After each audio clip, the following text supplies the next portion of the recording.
Oi pessoal, aqui é o professor Rafael Ivo e dando continuidade ao nosso curso de programação em C mais avançado, a gente vai falar hoje sobre conversões de tipos, beleza? Então vamos lá. Bem, gente, nas últimas aulas a gente tem falado bastante sobre tipos, né? Os tipos básicos em C, como char, int, float e double, e suas variações. Então hoje a gente vai dar uma olhada agora quando é que esses valores, esses tipos de dados se alternam entre si. Quando você tem um tipo se transformando em outro, como de uma variável ou de algo constante, a gente chama isso de conversão de tipo. E quando é que elas acontecem? Normalmente elas acontecem quando você tem tipos diferentes em torno de um determinado operador no seu programa. Vamos olhar aqui esse código, por exemplo, tá? É um código simples para calcular o comprimento de uma circunferência dado o raio. Só na linha onde o comprimento é calculado, você tem diversos tipos diferentes, todos eles entre as mesmas operações. Por exemplo, a variável comprimento é do tipo float, como foi declarado. A constante 2 ela é int, como a gente viu na aula passada. A constante pi, ali definida no define, ela é do tipo double, como a gente também já viu, e raio é do tipo float. Então, como é que eu vou multiplicar um double com float se eles são representados de formas diferentes na memória? Como é que eu vou multiplicar o resultado dessa multiplicação com um inteiro e etc? Como é que eu vou fazer essa atribuição para um float, tá? Então esse é o assunto da aula de hoje. O que normalmente os compiladores em C fazem são conversões chamadas implícitas. Como assim? Você converte normalmente tipos menos expressivos para tipos mais expressivos. O que isso quer dizer? Suponha aquela expressão que a gente viu no programa anterior, 2 vezes pi vezes raio. A constante 2 é int, a constante pi é double e a variável raio é float. Não existe uma operação que multiplique inteiro com double, tá? Porque eles são representados em binário de forma diferente dentro da memória. Por esse motivo, aquela constante 2, que é do tipo int, ela é convertida implicitamente, sem que você saiba, em um tipo double. Agora, com os dois tipos iguais, a multiplicação pode ser realizada resultando em um outro double. Note que nesse caso, a primeira multiplicação a ser realizada vai ser da esquerda, porque a associatividade da multiplicação é à esquerda. Agora a gente tem uma multiplicação entre um double e um float. O que nós vamos ter que fazer? Float é o tipo menos expressivo em comparação com um double. Então, o float é convertido para double. E por fim, o resultado acaba sendo double dessa expressão. Então, a grosso modo, qual é a ordem desses tipos menos expressivos para os mais expressivos? Você começa com o char, né, o tipo caractere, e o short, que é o tipo inteiro mais curto, ou seja, com menos bits. Esses tipos são então convertidos para o tipo inteiro. Do tipo inteiro, converte-se para o tipo long int. Do tipo long int, converte-se para o tipo float. Em seguida, double e por fim, log double. Essa ordem não quer dizer que o int vai passar por várias conversões até chegar em log double, tá? Apenas indica que essa é a ordem de tipos menos expressivos aos mais expressivos de conversões implícitas que a linguagem C faz. Então, por exemplo, se você tiver uma multiplicação ou uma soma entre um inteiro e um double, o inteiro é convertido para double. Entre um long int e um long double, o long int é convertido para um long double. Entre um char e um int, o char é convertido para int. E assim vai.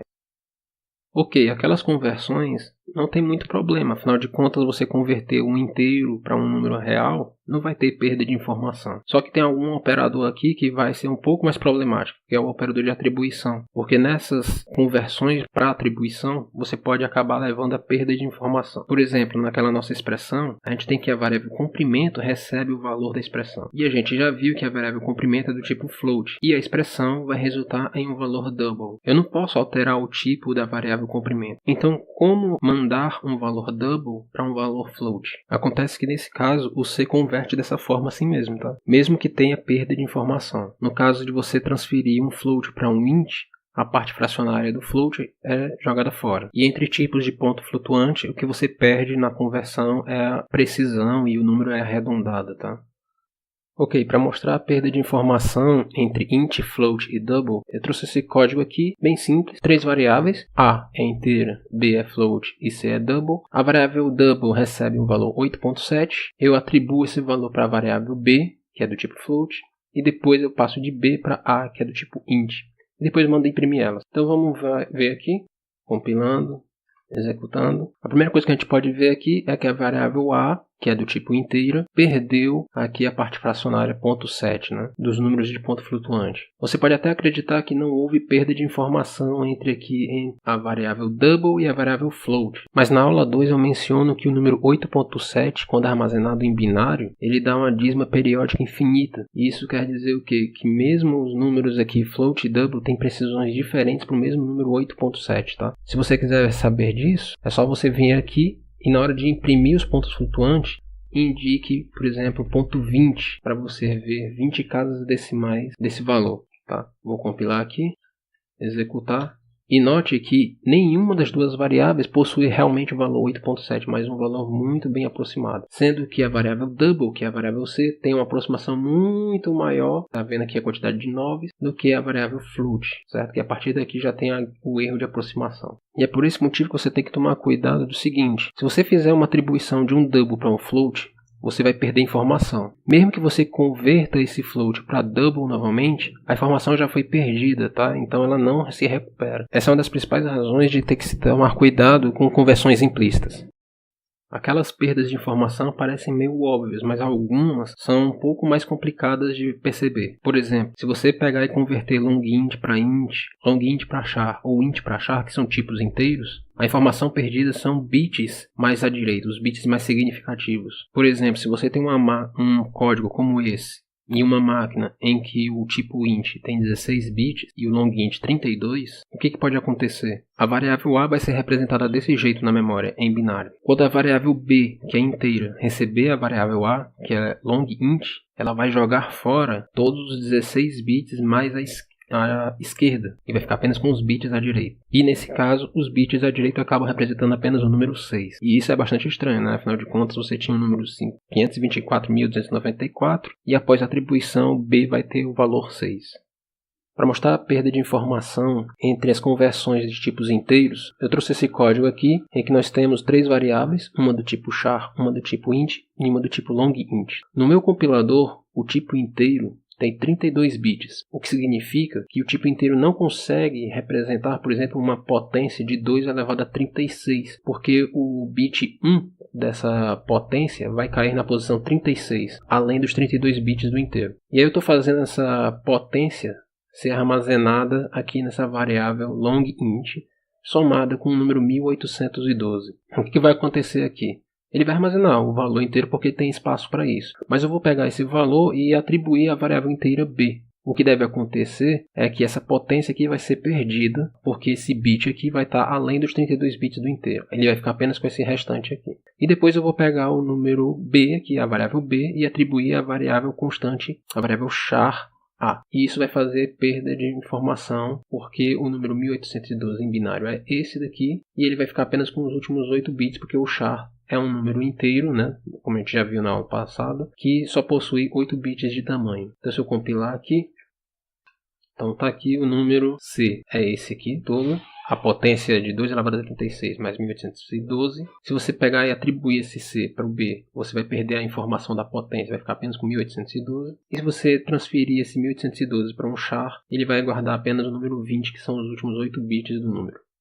Existe ainda uma outra forma de fazer conversão, que é chamada de conversão explícita, tá? Que é quando o próprio programador força essa conversão de um tipo para o outro. Como exemplo, eu trouxe aqui um caso em que eu tenho um tipo de loop e eu quero fazer uma barra de progresso, um valor da variável progresso, ela vai de 0 até 100 e ela vai aumentando à medida que essa variável passo se aproxima da variável total. Qual é o problema com esse código? É que as duas variáveis passo e total são do tipo inteiro. Como a associatividade dos operadores de divisão e multiplicação são à esquerda, a divisão é feita primeiro. E quando você vai dividir dois números inteiros, o resultado é um número inteiro e não a parte quebrada. Como a variável passo é sempre menor do que a variável total, essa divisão sempre vai dar um número inteiro 0. E depois multiplicar 0 com 100 vai sempre dar 0. Como é que a gente pode corrigir isso então? Uma forma é você simplesmente ir lá na variável passo e total e alterar elas para double. Mas note que a variável passo está sendo incrementada a cada passo do loop. E quando a gente falou sobre tipos, não é bom fazer incremento de variável float ou double, porque você vai acabar incrementando erros a cada passo. Então como é que eu posso corrigir esse problema? Você pode usar o casting. O que é o casting? É um par de parênteses com o nome de um tipo dentro. Ele é um operador que força a conversão do tipo da variável ou da constante que vem após ele para se converter para o tipo que ele indica. Então aqui nesse caso, a variável passo é convertida de int para double forçadamente pelo casting. Agora temos uma divisão entre um double e um int. Então acontece como a gente já comentou antes. O int é convertido para double, a divisão é feita entre dois doubles, dando realmente uma divisão fracionada e que multiplicada por 100 vai dar realmente o progresso desse loop. Bem, agora para mostrar o que acontece lá se a gente não fazer a conversão explícita, tá? Aqui no caso eu estou fazendo exatamente a mesma coisa e aqui eu estou imprimindo o valor dessa variável progresso com 2 casas decimais. Compilar, executar. E note aqui que a variável progresso imprimiu várias vezes o número 0, por causa daquilo que a gente já falou. A divisão aqui está sendo a divisão inteira entre um número passo, da variável passo, e a variável total. E isso faz com que a divisão sempre seja 0, porque a variável passo sempre ela é menor do que total. E aí não adianta você multiplicar 0 com 100, que vai ficar sempre 0. Para corrigir isso, a gente pode pegar e digitar o comando double para fazer esse cast aqui e transformar essa variável aqui do tipo int para o tipo double e forçar a divisão agora a ser double. Então vamos aqui. Então está aqui todos os valores realmente agora fazendo, tá? Muito cuidado para não fazer isso aqui, ó, de colocar os parênteses, achando que você vai converter o resultado da divisão por double. Não é isso que vai acontecer. Se você colocar o parênteses, o que vai acontecer é que a divisão vai ser feita antes do cast. E você fazer a divisão antes vai ficar com o número 0, e aí converter 0 para double vai ser 0.0. Bem, gente, por hoje é só. Dúvidas e sugestões, deixem aí nos comentários, beleza? Até mais.